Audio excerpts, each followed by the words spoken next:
खरं तसं पाहिलं तर आम्ही वजनदार लोक, नामपूरकर लोक, म्हणजे माझा भाऊ, माझे आई वडील सगळे इतके वजनदार की वजनामुळे दारं काढावी लागतात का असं आम्हाला वाटायचं.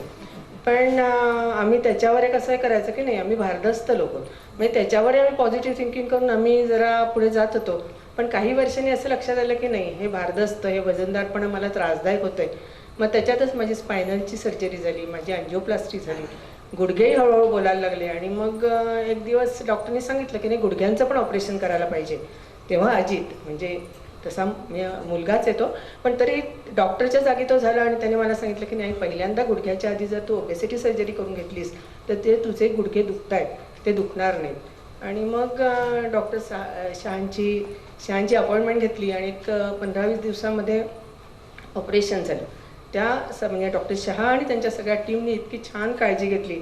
आणि आज मला चक्क संजीव कपूरसुद्धा मला ज्यावेळेला संजीव कपूर के किचन खिलाडीमध्ये मी गेले त्याला पहिला प्रश्न त्यांनी मला विचारलं की आपके सुंदरता का राज क्या आहे. अक्षरशः माझ्या पायावर, म्हणजे पायाखालची जमीन हादरली की वयाच्या 65व्या वर्षी कोणी मला सुंदर म्हणू शकतं का. पण हे सगळं क्रेडिट डॉक्टर शहा आणि त्यांच्या एंटायर टीमला आहे. आणि त्याच्यामुळेच मी आज जी बारीक, म्हणजे तशी आता थोडी जाड झाली 4-5 किलोनी, पण जी काही बारीक दिसतीये ती केवळ यांच्यामुळे झाली. Thank you very much.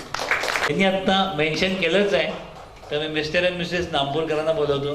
त्यांचं बंधू आणि त्यांच्या मिसेस आहेत का दोघंही. स्वतःचं पहिल्यांदा ऑपरेशन करून सगळ्यांना उदाहरण देणं की बघा मी कसं सक्सेसफुल आहे. आणि नंतर त्यांच्या मिसेस ॲनेस्थेशियाला ऑलमोस्ट अनफिट आहे. ऑलमोस्ट कमी कमी 3 वेळाला अस्थमाचा अटॅक येऊन जवळजवळ व्हेंटिलेटरवर ICUवर गेलेल्या.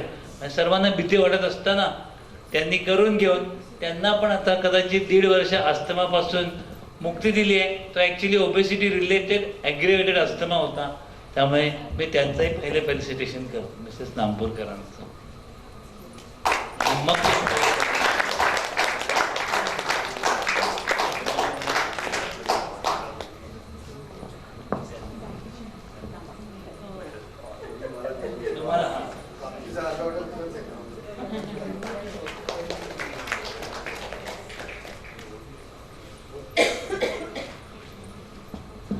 सगळ्यांचे स्वागत करते. मला इथे बोलायला संधी दिल्याबद्दल. माझं आत्ता वजन आहे 63 किलो आणि माझं 88 किलो होतं. हे 4 महिन्यात माझं इतकं कमी झालेलं आहे. आणि मला अतिशय सिव्हिअर अस्थमा होता की मी घरात सुद्धा चालताना दर 5 मिनिटांनी मी नेब्युलायझर घ्यायची. पण आता गेले 6-7 महिने झाले मी एकदाही नेब्युलायझर घेतलेला नाही आहे. आणि याचं सगळं क्रेडिट डॉक्टर शहांना आहे. आणि त्यांनी माझ्यावर हा विश्वास दाखवला की तुला एवढा अस्थमा असताना सुद्धा आपण ऑपरेशन करू आणि तुला नेब्युलायझर अजिबात कधी घ्यावा लागणार नाही. तर ते आता मी सगळं अनुभवते की मी घेत नाही आहे तो सगळा. आणि कुठलीही मी अस्थमाची औषधं घेतली नाही, दिली 4 महिन्यात एकदाही.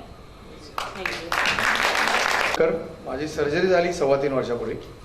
जेव्हा सर्जरी व्हायची होती तेव्हा प्रत्येक ठिकाणून निग्लेक्ट केलं जायचं माणूस की जाड आहे बाबा, याला 2 खुर्च्या द्या बसायला, हा अरे कुठल्या पार्टीला यायच्या लायकीचा नाही.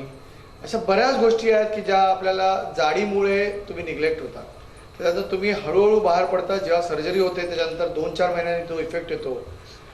एका शब्दात सांगायचं झालं तर तुम्ही तरुण होता.